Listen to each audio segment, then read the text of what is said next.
because we can say the reality of it and we can look at opinion polls. What if we look at like legislative accomplishments? Like Biden is working on a 50-50 divided Senate. Donald Trump had both houses of Congress and the Supreme Court and got like no major legislation passed. Well, I mean, he did lose Congress in 2018, but prior to that, because we got the infrastructure bill, I think, in 1 year, which Trump promised for his entire presidency, didn't get anywhere on it. I mean, yes, his Republican base was not in favor of mass spending on infrastructure, and neither am I. So there's that. I think that's mostly a state and local issue. But they were in favor of mass spending for tax cuts? That's not a spending. I mean, effectively it is, right? Like effectively, it's not. Well, if you're cutting tax receipts, but you're not changing the level of spending, like Biden did with the IRA. I mean, again, we have a fundamental philosophical difference here. I think that when the government takes my money, that is not the government somehow being more fiscally responsible. And when the government allows me to keep my money, I don't see that as the government spending. I see that as my money, and the government is taking less of it. That's great, but at the end of the day, the government is still going to be in a deficit spending, and they're going to have to borrow money from the Treasury. Right, we have a spending problem. In other words, not a receipts problem, is the case that I'm making. The problem with Donald Trump is not that he lowered taxes. The United States has one of the most progressive tax systems on the planet. And in fact,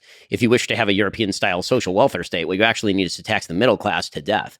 I mean, the reality is that the top 20% of the American population pays literally all net taxes in the United States after state benefits and all of this. Sure. So if you actually wanted to have the kind of social welfare state that many liberals seem to want to have, like Northern Europe, for example, you'd actually have to tax people who make $40,000, $50,000, $60,000. And I don't want that. I agree with that. So how do you explain the lack of legislation? I mean, if he's like such a uniter. Because I think the Republican Party itself is quite divided. And I think that Trump's... But isn't that his job? He's the head of the Republican Party. He's the Republican president of the United States. I mean, again, I don't think that Joe Biden has passed wildly historic legislation. The infrastructure bill was the largest, here's the problem. If you're a Republican, the only bills that you can get consensus on tend to be bills that let's be real about this, that are tax cuts, because as you would, I think, agree with, when it comes to polling data, Americans constantly say they want to cut the government, and then the minute you ask them which program, they have no idea what they're right, exactly. And so it's much harder to come up with a bill to cut things than it is to come up with a bill to add things, which is why spending was out of control under Trump as well. But there are some Republicans who still don't want to spend on those things, right? So inherently, the task that this goes back to the first question. The task that Republicans think government is there to do is different than the task that Democrats think that government is there to do. So the way that the very metric of success for a Democratic president versus a Republican president, namely, for example, pieces of legislation passed, as a Republican, one of my goals is to pass nearly no legislation because I don't actually want the government involved in more areas of our life. I want to ask a couple questions on the foreign policy front. Sure. Yeah. Okay. Wait, real quick. So for instance, like Donald Trump wanted to punish China and he wanted to bring microprocessor manufacture to the United States. Biden did that with legislation, with the CHIPS Act. You talk about like spending being out of control. And I mean, I can agree with that. I think anybody that looks at the numbers has to agree with that. But why not pass legislation like the Inflation Reduction Act, which is at least like spending neutral, right? Like, why are there not bills where Donald Trump could take... Well, I mean, first of all, I think that whenever the government says something is spending neutral, it rarely materializes that way. That is not going to be a spending neutral bill. Sure, but there's a difference between like, at least they say it's spending neutral versus this is a $500 billion bill over like 10 years. I mean, right? But again, I don't see a tax cut as a matter of quote-unquote spending neutrality. The big problem is they keep spending, not that they are allowing me to keep the money that I earned and they did not earn. But okay, so then just to understand, so if somebody just did massive like reductions in tax receipts, so tax cut after tax cut after tax cut, but they didn't change spending at all, you wouldn't consider that like an increase in deficit spending or out of control spending. You would just say they're just tax cuts? No, the opposite. I would consider it a wild. I would consider it a wild overspending. Okay. Meaning so then was it under Trump then when he did the tax? I mean, the deficit spending, by the way, under Biden is way worse than it was under. Of course, but we're in post-COVID, right?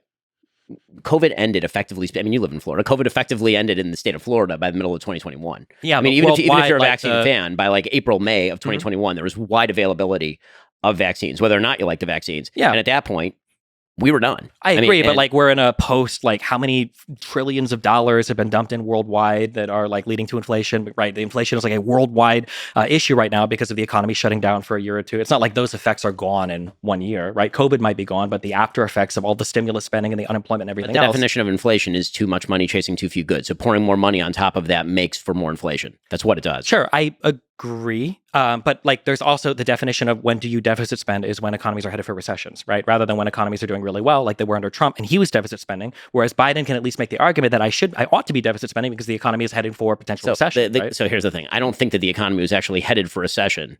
In fact, if you look at the economic statistics. Every economist said that it was. Okay, they're still saying that there's like a recession coming, right? Right, but that was largely because of the after effects of inflation, meaning if you inflate the economy, what you are going to end up doing is bursting a bubble. And then when that bubble bursts, you'll get a recession. I mean, that was the basic idea, right? The question was whether you're going to get a soft landing. But if you actually look at, for example, the employment statistics or the economic growth statistics in the United States, what they look like under the last year's Obama and then Trump, I mean, this is what the chart looks like, is it looks like this. And then it hits March of 2020, it goes like that. Yeah. Right. And then by like September, it bounces back up, right? It's a V-shaped recovery. And then it starts to peter out. Sure. And a then lot because of the American Recovery Plan, right? That Biden did as well. I mean, 4 million jobs. Yeah. No, I'm not going to attribute it to that because the rates of growth in job growth from September, October, November were actually very similar to the rates of job growth after Joe Biden took office.